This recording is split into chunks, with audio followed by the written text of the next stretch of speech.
बिहार की राजनीति में नीतीश कुमार लगातार गठबंधन को एकजुट रखने में मशक्कत करते नजर आ रहे हैं। कभी तेजस्वी यादव की पार्टी के नेता उनके खिलाफ मोर्चा खोलते हैं तो कभी जेडीयू नेता तो फिर खुद कभी तेजस्वी यादव ही। लेकिन इस बार तो मोर्चा उपेंद्र कुशवाहा ने खोला है, जो खुद जेडीयू संसदीय बोर्ड के अध्यक्ष हैं।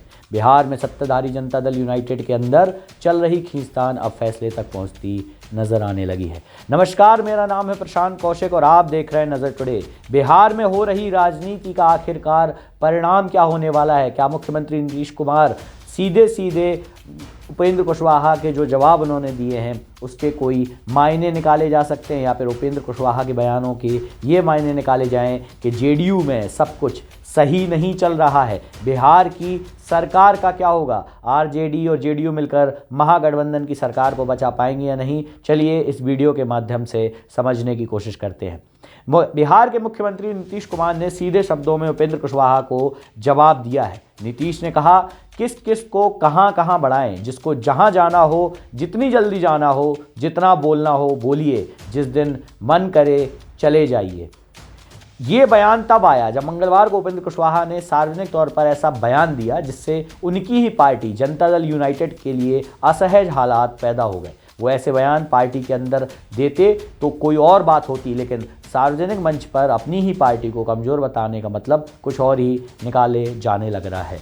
उपेंद्र कुशवाहा ने अपने ताज़ा आरोप में कहा कि महागठबंधन बनते समय जेडीयू और आरजेडी में एक बड़ी डील हुई थी। यह डील किसने की और क्या थी, इसके बारे में पार्टी के बड़े नेताओं को बताना चाहिए था। उनका दावा है कि जेडीयू में मेरे खिलाफ साजिश हो रही है। दरअसल यह साजिश मुख्यमंत्री नीतीश कुमार के खिलाफ है, क्योंकि मैं हर वक्त नीतीश कुमार के साथ संकट के समय पर खड़ा रहता हूं। उपेंद्र कुशवाहा ने यह भी आरोप लगाया कि उनकी पार्टी के बड़े नेता जो बीजेपी के संपर्क में हैं, जाहिर है उपेंद्र कुशवाहा खुद को हनुमान और नीतीश को राम साबित करने में जुटे हुए हैं, लेकिन विभीषण की तरफ इशारा भी करते जा रहे हैं। लेकिन अपनी ही पार्टी के संसदीय बोर्ड के अध्यक्ष को नीतीश कुमार ने कोई महत्व नहीं दिया। बिहार के मुख्यमंत्री नीतीश कुमार से भी पत्रकारों ने उपेंद्र कुशवाहा के सवालों के आरोप पर सवाल पूछे। जवाब में नीतीश कहते हैं, उपेंद्र कुशवाहा क्या बोलते हैं इससे उनका कोई मतलब नहीं है। नीतीश का कहना है कि उनकी पार्टी का कोई नेता उनकी बात पर कुछ नहीं बोलेगा। उनके बाद जेडीयू के राष्ट्रीय अध्यक्ष लल्लन सिंह ने कुशवाहा पर हमला बोल डाला। लल्लन सिंह ने उपेंद्र कुशवाहा के बारे में कहा, हमारी पार्टी के एक ही नेता बीजेपी के संपर्क में हैं और अब उनकी पहचान भी हो गई है। सच ये भी है कि बिहार के मुख्यमंत्री नीतीश कुमार से पिछले दिनों 2-3 बार उन्होंने मिलने की कोशिश भी की थी, लेकिन कुछ दिन पहले नीतीश कुमार ने इस बारे में क्या कहा था। लेकिन इस बार नीतीश भी उपेंद्र कुशवाहा को लेकर भड़के हुए नजर आए हैं। तमाम आरोप प्रत्यारोपों के बीच ये जानना अहम हो जाता है कि महागठबंधन का हिस्सा होने के बाद उपेंद्र कुशवाहा की नाराजगी की आखिर किस बात से शुरुआत हुई। बिहार की राजनीति में उपेंद्र कुशवाहा को एक महत्वाकांक्षी नेता के तौर पर लगातार देखा जाता है। दिसंबर महीने में कुर्नी विधानसभा उपचुनाव में हार के बाद नीतीश कुमार ने तेजस्वी यादव को महागठबंधन के भविष्य का नेता साबित कर दिया था। नीतीश ने तेजस्वी यादव की पार्टी आरजेडी बिहार सरकार में जेडीयू की साझेदार है। जानकारों की राय में गठबंधन में तेजस्वी के बढ़ते कद से कुशवाहा लगातार परेशान होते चले जा रहे हैं। बिहार की राजनीति में उनके बयान को इस बात से जोड़कर देखा गया है कि बिहार तेजस्वी के भरोसे छोड़कर नीतीश कुमार केंद्र की राजनीति की तरफ अपना रुख कर सकते हैं। जानकारों की राय है कि नीतीश के तेजस्वी को बिहार की सत्ता सौंपने के बयान से जेडीयू के कई नेताओं की महत्वाकांक्षा को झटका लगा है। उनमें सबसे ऊपर और सबसे बड़ा नाम है उपेंद्र कुशवाहा का। इसके बाद से कुशवाहा लगातार इस तरह के बयान देते रहे हैं जो महागठबंधन के लिए असहज हालात लगातार पैदा करते जा रहे हैं। मंगलवार को मीडिया से बातचीत में उन्होंने कहा कि जिस वक्त नीतीश कुमार पर बार हो रहे थे, हमले पर हमले हो रहे थे, उस वक्त वो ही सामने आकर उनका बचाव कर रहे थे। उन्होंने नाम लिए बिना आरजेडी विधायक सुधाकर सिंह के बार बार नीतीश कुमार को लेकर आपत्तिजनक शब्दों के इस्तेमाल का भी जिक्र किया। लेकिन कुशवाहा के सुधाकर सिंह के बयानों के खिलाफ खड़े होने को अपना बड़ा काम भले ही बताना हो, हकीकत यह है कि उपेंद्र कुशवाहा ने नीतीश के बचाव में उतरकर सुधाकर सिंह के बयानों को महत्व दे दिया था। इससे पहले ना तो आरजेडी और ना ही जेडीयू उनके बयानों के बारे में बहुत ज़्यादा चर्चा कर रही थी। तेजस्वी यादव ने तो सुधाकर सिंह के बयानों को बीजेपी की भाषा बताकर पूरी तरह खारिज ही कर दिया था। ये तो उनकी नाराज़गी की शुरुआत की कहानी है। ये नाराज़गी अभी दूर भी नहीं हुई थी कि नीतीश कुमार के दूसरे बयान ने उपेंद्र कुशवाहा को और ज़्यादा नाराज़ कर दिया। कुछ ही दिन पहले बिहार में एक खबर चर्चा में आई कि बिहार सरकार में जल्द ही मंत्रिमंडल का विस्तार हो सकता है और उपेंद्र कुशवाहा को दूसरे उप मुख्यमंत्री के तौर पर शपथ दिलाई जा सकती है। इसके बाद नीतीश कुमार ने बिना पूछे इस मुद्दे पर बयान दिया था कि उनकी ऐसी कोई भी योजना फिलहाल नहीं है। बिहार में तेजस्वी यादव के अलावा दूसरा उप मुख्यमंत्री नहीं होगा, यह उपेंद्र कुशवाहा को नीतीश की तरफ से सीधा और साफ इशारा था। बात केवल जेडीयू से दूरी की नहीं है। नीतीश कुमार के लिए कुशवाहा के बीजेपी से नज़दीकी भी लगातार चिंता का सबब बनती जा रही है। जेडीयू के प्रवक्ता नीरज कुमार ने एक बयान में कहा, पार्टी ने उनको पूरा सम्मान दिया है, लेकिन वो जिस तरह की बातें कर रहे हैं इससे उनका एजेंडा साफ दिख रहा है और इस पर और क्या कहा जा सकता है।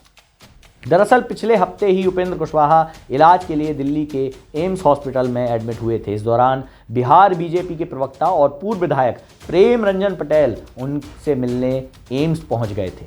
इस मुलाकात की तस्वीर सोशल मीडिया पर काफ़ी चर्चा में रही थी।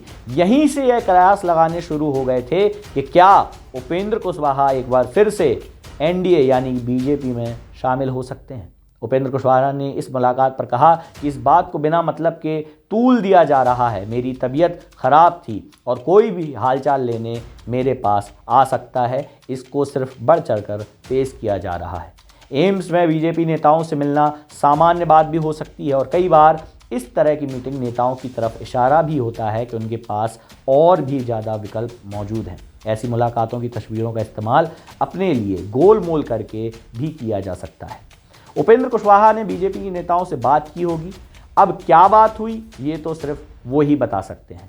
उपेंद्र कुशवाहा के राजनीतिक जीवन को देखेंगे तो वो कितनी बार यहाँ से वहाँ जा चुके हैं, इससे गिन पाना भी मुश्किल है। इसीलिए उपेंद्र कुशवाहा कहीं और जाना के मायने नहीं रखता है। नीतीश ने उपेंद्र कुशवाहा को जेडीयू में शामिल कर अपना बड़प्पन दिखाया था। नीतीश ने जिस तरह वक्त रहते ऐसा किया था, उस समय उपेंद्र कुशवाहा की राजनीतिक हैसियत खत्म भी हो चुकी थी। उपेंद्र कुशवाहा के पास क्या ही बचा था, ना तो लोकसभा की कोई सीट थी, ना विधानसभा में उनकी पार्टी के जिला स्तर के लोग भी आरजेडी में शामिल हो चुके थे। आरएलएसपी के नाम पर उपेंद्र कुशवाहा अकेले बचे हुए थे।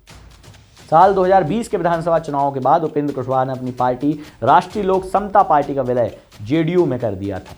नीतीश ने कुशवाहा के जेडीयू में शामिल होते ही उन्हें जेडीयू के संसदीय बोर्ड का अध्यक्ष भी बना दिया था। बाद में उन्हें बिहार विधान परिषद का सदस्य भी बनाया गया। या फिर हम कुछ यूं कह सकते हैं कि बिहार विधानसभा के 2020 के चुनावी नतीजों में खुद नीतीश की पार्टी 2015 के मुकाबले कमज़ोर हुई थी।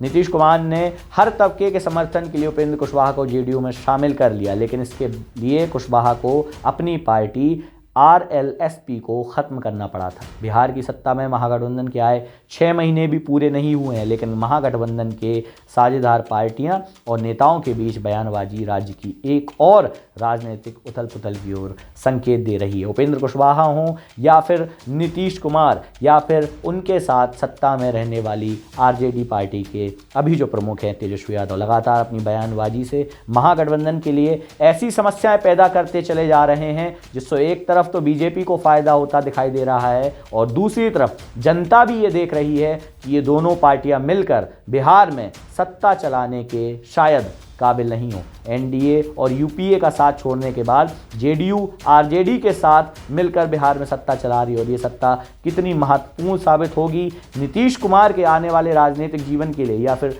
तेजस्वी यादव का कद बिहार में कितना बढ़ने वाला है, ये सब देखने के लिए देखते रहें नज़र टुडे। वीडियो अच्छा लगे लाइक करें, शेयर करें और सब्सक्राइब करें अपने फ्रेंड्स और फैमिली के साथ। बहुत बहुत धन्यवाद।